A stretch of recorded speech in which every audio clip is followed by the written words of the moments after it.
Sejarah memang menoleh kepada kaum muda. Sejarah kemudian mengamati kaum muda. Sejarah mencatat kaum muda. Sejarah memiliki kajian tentang kaum muda. Bukan cuma sejarah, tapi agama sangat sangat perhatian kepada kaum muda. Dalam kitab suci ada banyak pandangan-pandangan atau ada banyak kisah-kisah tentang kaum muda. Dalam kisah-kisah klasik itu ada banyak perhatian dan kajian tentang kaum muda, karena dia penting. Kalau kita bicara Al-Quran, ya, di dalam Al-Quran itu banyak kisah-kisah kaum muda yang digambarkan karakteristiknya, supaya menjadi fondasi bagi karakteristik kita yang hidup hari ini. Sebab tidak boleh hilang dan jauh dari situ. Misalnya di dalam Al-Quran itu cerita tentang pemuda Ibrahim. Apa itu pemuda Ibrahim? Ini pemuda Ibrahim ini tentang keyakinan, tentang prinsip. Digambarkan tentang seorang yang punya prinsip, punya keyakinan. Dan apabila punya keyakinan, dia katakan itu, dia nyatakan itu, dan dia bela pikirannya sampai kemudian dia menang, apapun resikonya. Ini pemuda Ibrahim. Jadi teman-teman sekalian, kalau Anda KNPI, dan khususnya kalau Anda KNPI yang beragama Islam, jangan jauh Anda dari kisah Ibrahim, karena ini adalah syarat. Jangan lompat dulu pemuda, lompat ke populer. Belum tentu Anda baik, bisa rusak Anda. Ada banyak orang yang di puncak popularitasnya, dia hancur dan mulai dari bawah. Kenapa? Fondasinya salah. Sekarang kita mau letakkan fondasinya itu. Fondasinya apa? Fondasinya keyakinan. Ibrahim adalah pemuda pencinta kebenaran. Dia mencari kebenaran itu, dan dia mencari kebenaran Tuhan pada awalnya. Dia mencari Tuhan sampai berbenturan dengan orang tuanya, karena orang tuanya adalah pematung Raja Namrud. Dia mencari Tuhan di alam. Dia lihat matahari, dia bilang, "Hada Rabbi," ini Tuhanku katanya. Tapi begitu matahari tenggelam, ini bukan Tuhan, aku tidak suka kepada yang tenggelam. Begitu dia lihat bulan, begitu lihat gemintang juga demikian. Pencariannya itu membuat dia berbenturan dengan kekuasaan. Dia berargumen dengan para pengikut Raja Namrud setelah Nabi Ibrahim menghancurkan patung Namrud itu. Lalu dia men-challenge logika masyarakat, karena dia ditangkap. Lalu dia berargumen bahwa sesungguhnya yang menghancurkan patung-patung itu adalah patung yang paling besar, yang di lehernya tergantung sebuah kapak. Masyarakat berargumen, mana mungkin patung bisa menghancurkan patung lainnya? Lalu Nabi Ibrahim masuk dengan argumen, kalau demikian, kenapa kalian bisa menyembah sesuatu yang kepada dirinya dia tidak punya keberdayaan? Argumen itu membuat kekuasaan itu kesal dengan Nabi Ibrahim, sampai dia kemudian dihukum dan dibakar di depan umum. Datanglah pertolongan Allah, ya narukuni bardan wassalamun ala Ibrahim. Wahai api, dingin dan lindungilah Ibrahim, sehingga Nabi Ibrahim tidak terbakar. Nabi Ibrahim kemudian dalam sejarah agama-agama, terutama agama Samawi, disebutnya adalah bapak tauhid. Kalau dalam bahasa Inggris disebutnya itu apa? Pendiri dari the religion of the book, ya. Pendiri dari agama kitab suci, agama Samawi, agama yang berasal dari langit. Yahudi, Nasrani, dan Islam. Kita ini adalah anak-anak keturunan, anak-anak cucu dari paham ideologi Nabi Ibrahim, yaitu tentang keesaan Allah. Dia dikukuhkan sebagai pendiri dari the religion of the book tadi, atau agama kitab suci tadi, karena itu tadi ada jejaknya pada keberanian menegaskan keesaan Tuhan dan melawan apapun untuk memegang keyakinannya itu. Ini pertama, ini mungkin susah. Saya khawatir kurikulum ini udah nggak ada di KNPI. Ini harus diadakan, Bu. Kalau Anda ingin membangun generasi yang punya karakter, Anda harus berani kembali ke situ. Nggak Nggak bisa, omong kosong yang lain. Pemuda Indonesia akan kekosongan jiwanya kalau tidak berangkat dari pondasi iman dan keyakinannya. Omong kosong. Dan jangan mau jadi bangsa seperti itu. Ini bangsa yang tidak lama lagi akan diambil alih oleh negara lain. Sekarang ini lagi ada perang opium. Impor opium ke negara kita ini sekarang ini berjuta-juta ton dan kita tidak ketahui. Yang ketahuan itu 10% dari yang berhasil masuk. Saya dengar tadi dari Pak Sekda, gubernur pun lagi pusing katanya. Saya juga kaget kemarin tiba-tiba di kampung saya di Utan itu ada penggerebekan dengan uang ratusan juta peredaran narkotika. Karena masyarakat yang jiwanya kosong. Kekosongan ini menciptakan kegalauan dan kegalauan ini memudahkan infiltrasi orang kepada kita. Maka kembalilah kepada keyakinan. Itu penting. Dan itu adalah observasi dari agama-agama dan observasi dari Al-Quran tentang pemuda. Karena itu kita harus punya itu ya. Mesti ada kemauan kita untuk kembali kepada yang dasar, kepada yang benar. Karena kalau tidak, sekali lagi kita mengambang. Nanti oke lah kita ini bicara bagaimana jadi orang kaya. So what kalau Anda kaya? Kalau Anda kaya dan kekayaan Anda dipakai merusak orang, gimana? Kekayaan itu netral. Sama dengan pengetahuan, sama dengan teknologi, dia netral. Nuklir itu bisa kita pakai untuk menghancurkan gunung, lalu menghidupkan tambang. Nuklir bisa dipakai untuk teknologi di kedokteran. Nuklir bisa dipakai untuk mensejahterakan, membangkitkan listrik, menghidupkan nyala listrik ini sehingga orang dan masyarakat berproduksi. Tapi nuklir bisa dipakai membunuh orang. Netral semuanya. Anda mau jadi orang kaya, so what? Kalau Anda nggak punya keyakinan, kalau Anda tidak yakin dengan kebenaran dan bahwa kekayaan yang kita punya hanya untuk kebenaran dan tidak untuk yang lain, hanya itu. Saya nggak mau ngajarin Anda jadi orang kaya, ntar Anda jadi monster bagi orang lain, nggak mau saya. Yang penting adalah keyakinan dulu. Dan ini kita orang Sumbawa. Orang Pulau Sumbawa ini orang punya keyakinan, ya? Orang yang teguh jiwanya. Itulah perlambang dari Gunung Tambora itu, yang diam tiba-tiba ketika dia meledak, padamlah benua Eropa itu. Musim dingin dan membunuh semua binatang yang ada. Karena ada di dalam, dia tersimpan. Ada api di dalam dada kita. Harus ada api di dalam dada kita. Ini karakter orang di Pulau Sumbawa ini. Kalau Anda tidak punya api dan Anda padam, Anda bukan orang Pulau Sumbawa. Ya.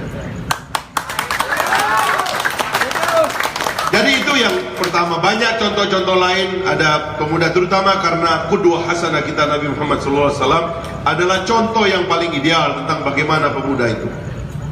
Karena Nabi itu tidak saja pribadinya, tapi pikirannya yang komprehensif. Beliau adalah anak yatim yang oleh Allah diajarkan kepadanya tentang cara hidup yang unggul. Kata beliau suatu hari, "Addabani Rabbi fa ahsani ta'dibi." Sesungguhnya Tuhan telah mengajarkan kepadaku kehidupan dan pendidikan yang terbaik. Makanya Syekh Al-Buti mengatakan hikmah dari diwafatkannya orang tua beliau, karena bapak beliau meninggal 6 bulan sebelum beliau dilahirkan, dan ibu beliau meninggal 6 tahun setelah beliau dilahirkan. Lalu beliau diasuh oleh banyak orang. Kata para sejarawan, hikmahnya adalah karena Tuhan ingin mendidiknya secara langsung. Itu sebabnya suatu hari beliau mengatakan, "Addabani Rabbi fa ahsani ta'dibi." Sesungguhnya Tuhan telah memuliakanku dengan mendidikku secara langsung. Coba lihat rute dari hidupnya itu, luar biasa. Sesuatu yang kita ini susah mencapainya. Ketika kecil beliau menggembala di Bani Sa'ad. Tadi dikritik sama Pak Sekda tadi. Itu tentang kefasihan. Mulutnya perlu dilatih. Ini banyak orang gak sekolah tapi mulutnya pintar jadi orang kaya. Sekolah tinggi-tinggi tapi gak fasih, berbahaya. Rasul itu dibinanya di Bani Sa'ad. Bani Sa'ad itu adalah kabilah yang berbahasa paling fasih di Jazirah Arab itu.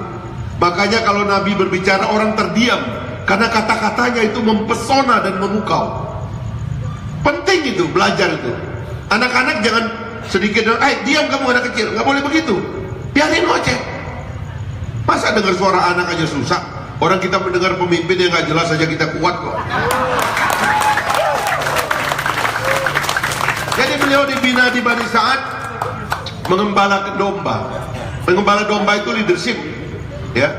Maka kita kalau ada anak-anak kita, dia dengan binatang, dia suruh melihara kambing, dia suruh masukin. Dulu kami di kampung waktu kita kecil, nah sudah maghrib, masukin ayammu ke dalam kandang. Kita marah. Paling tidak itu pelajaran.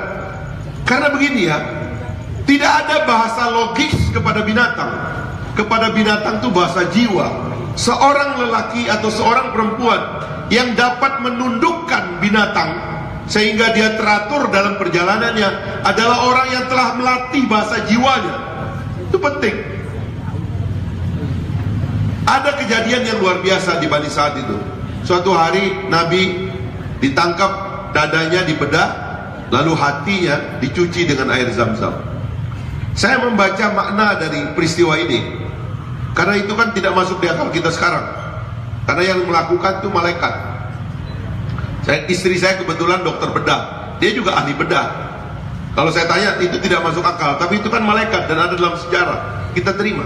Tapi yang saya tangkap begini, pemimpin itu, atau apalagi nanti beliau akan jadi nabi, pemimpin itu hatinya harus bersih. Maka Tuhan memerintahkan malaikat mencuci hati Nabi Muhammad.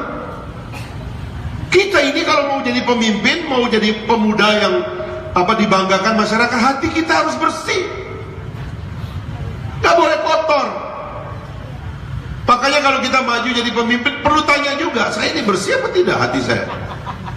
Ada doa yang diajarkan oleh Rasul, Allahumma kama hassanta khalqi fa ahsin khuluqi. Ya Tuhan, sebagaimana Engkau telah perbaiki wajahku, maka perbaikilah akhlakku. Bersih hati kita. Anda akan survive menghadapi hidup yang begitu rumit asalkan hati Anda bersih. Tapi kalau hati Anda kotor, Anda akan bisa dijebak, gampang diserimpung orang. Tapi kalau hati bersih, insya Allah jalan terus. Dan itu diajarkan atau dilakukan sejak dini kepada Nabi kita. Pada usia muda beliau ikut pramuka, kepanduan, ikut berperang. Militerisme itu salah satu karakter kaum muda. Ini yang sekarang kurang. Makanya saya kalau kita jadi pemimpin ya, ini nanti bab pemimpin kita bahas, sebab tadi ada yang bahas soal pensiun tadi. Tapi begini maksudnya, kalau kita sempat memimpin bangsa ini, satu yang harus kita wajibkan adalah wajib militer. Pemuda-pemuda itu harus berlatih disiplin. Jangan dari kecil sudah jadi penghayal, atau dari kecil semua pengen jadi seniman karena cepat populer, masang kamera di YouTube, nyanyi-nyanyi di situ, tiba-tiba meledak. Itu kan umurnya cuma 1-2 hari. Tapi kedisiplinan, belajar militer, belajar mengelola hidup yang teratur, itu penting bagi kita, dan itu diajarkan oleh Nabi kita tadi. Kalau kita mau menjadi pribadi yang unggul, kira-kira dalam rute itu, begitulah cara mendidik Nabi. Karena itulah kurikulum terbaik yang di dunia ini sudah tidak ada, sebab tidak ada lagi, atau tidak ada sekolah di dunia ini yang wisudanya itu menjadi Nabi, nggak ada. Paling jauh SAG kalau agama itu, sarjana alam gaib. Kata Pak Malik Fajar, bukan kata saya Pak. Dia bercanda suatu hari begitu. Kira-kira begitulah hidup yang kita harus tempuh. Nah teman-teman sekalian, itulah pandangan perhatian sejarah kepada kaum muda. Sekarang kita nengok ke bangsa kita sendiri. Indonesia ini ada karena peristiwa-peristiwa yang dilakoni oleh kaum muda. 08 Budi Utomo, 28 Sumpah Pemuda, 48 setelah 45 kemerdekaan. Di kemerdekaan 45 itu ada peristiwa menculik elit, menculik pemimpin, Soekarni dan kawan-kawan. Peristiwa Rengas Dengklok. 48 peristiwa ideologis, 65 pemberontakan komunis, 68 Orde Baru, 78 ujian kepada Orde Baru, 98 orde baru tumbang. Alhamdulillah saya salah satu yang ada di lapangan dalam reformasi demonstrasi menumbangkan orde baru. Ini setiap 20 tahun nih, 08, 28, 48, 68, 78, 98 orde baru tumbang. 2018 tahun ini, ada apa tahun ini? Ini saya nggak akan teruskan, sebab nanti Anda berubah jadi politisi, padahal kita lagi bicara bisnis kan. Oke, itu kita tinggalkan. Yang penting adalah, sadarlah bahwa pemuda itu ada dalam peristiwa penting, ada dalam peristiwa sejarah, ada dalam setiap momentum-momentum sejarah. Banggalah sebagai pemuda dan masih menjadi pemuda, terutama yang aktif di KNPI, tempat Anda berlatih untuk memperkuat kepribadian dan jati diri Anda, menyosong masa depan Anda. Nah, terakhir, ini soal bisnis ini. Teman-teman sekalian, kalau kita kembali kepada dalil ya, atau sains juga lah tentang formasi masyarakat ya. Kata Ibnu Khaldun, manusia lahir dengan insting mencari makan. Sains mengatakan setiap bayi lahir ingin menyusui dan mencari susu ibunya. Makanya ada teori inisiasi menyusui dini. Ya, yang cepat menjangkau air susu ibunya, dia itu anak cerdas nantinya. Manusia lahir dengan insting mencari makan, karena itu pada dasarnya tidak ada orang mau miskin. Semua orang ingin hidup bahagia, sejahtera, dan mencari makan atau berkegiatan ekonomi salah satu insting dasarnya. Maka sebetulnya kalau kita bicara rezeki, Nabi mengatakan 19 dari 20 pintu rezeki ada pada perniagaan, ada pada perdagangan. Ya, itu sebabnya juga kenapa Nabi kita juga adalah pedagang. Dia adalah pedagang. Nabi itu berdagang luar biasa kemampuannya itu. Sampai-sampai digambarkan dalam banyak tarikh, beliau itu kalau ada pasar Yahudi di situ, dia bikin pasar baru di sebelahnya, lama-lama orang itu pindah semua ke sana. Ini bangkrut dia bikinnya, saking hebatnya. Kepintarannya itu menyebabkan Siti Khadijah tertarik, lalu meminta kepada Rasul untuk mengelola aset Khadijah. Kekayaan Khadijah berlimpah, sampai Khadijah ingin melamar Nabi. Nabi melamar balik dan melamar Siti Khadijah dengan 500 ekor unta. 500 unta itu kira-kira kalau zaman sekarang 500 Innova. Punya berapa Innova, Bu? Hah? Berarti nggak bisa melamar lagi deh. Siapa yang punya 500 Innova di sini? Di Dompu ini? Nggak ada ya? Pak Sekda punya berapa? Innova dinas 1 ya? Atau motor bebek, ada 500 motor bebek? Nggak ada. Atau 500 pohon jagung? Kaya, memang kaya. Usia 25 tahun anak muda ini melamar orang kaya, Siti Khadijah itu konglomerat Mekah dengan 500 ekor unta. Artinya Nabi itu berdagang, dan pedagangnya beneran. Sampai kemudian umur 40 tahun terima wahyu, baru beliau berhenti total karena mengurusi dakwah. Pesannya adalah, saya karena mendengar Pak Sekda di Bima dan Dompu, agak sedih saya mendengarnya. Katanya bapak-bapak itu kalau dilamar sama pemuda, dia tanya PNS apa bukan. Wah, ini sesat ini, masyarakat kayak gini nggak boleh dibiarkan. Nggak boleh. PNS itu dan pejabat pegawai negeri itu, ya mohon maaf ini Pak Polisi dan Pak Militer kita ini, itu adalah tempat yang paling menyedihkan. Sudah gaji kecil, kelihatan kaya sedikit dicurigai, pokoknya ngos-ngosan. Makanya Nabi mengatakan 19 dari 20 pintu rezeki itu pada perniagaan. Yang satu itu yang direbutkan oleh PNS, termasuk saya sama Pak Sekda, itu rebutan di situ. Makanya ribut. Yang satu ini diributkan terus, OTT itu. Kayak orang gila itu KPK itu, OTT kiri kanan tuh. Karena itulah kita sekarang mobilisir diri kita pada perniagaan. Nabi itu di awal-awal itu para sahabatnya berdagang semua. Rata-rata punya kesibukan. Begitu dia hijrah ke Madinah, itu ditawarkan banyak hal. Semua menawarkan barang, semua menawarkan tanah, semua menawarkan rumah. Tapi mereka menolak dan mereka mengatakan satu kalimat, tunjukkan kepadaku di mana pasar. Ada sahabat Nabi, Abdurrahman bin Auf namanya. Dia bilang saking mampunya dia berdagang itu, kalau dia pegang batu itu seperti berubah jadi emas. Karena sanggupnya merubah apa yang ada di alam ini jadi uang. Nah sekarang ini saya kira itulah keterampilan teknis yang harus terus kita kembangkan. Bagaimana agar anak-anak muda punya kemampuan insting berbisnis, sehingga nanti kalau kita datang ke Dompu dan Bima ini, umumnya orang-orang tuh jadi pedagang. Tadi saya bangga sekali diperkenalkan oleh Bapak Bupati beberapa anak muda yang katanya ini punya sapi 200 ekor, ya ini punya tanah sekian ratus hektar. Bangga itu mendengarnya itu.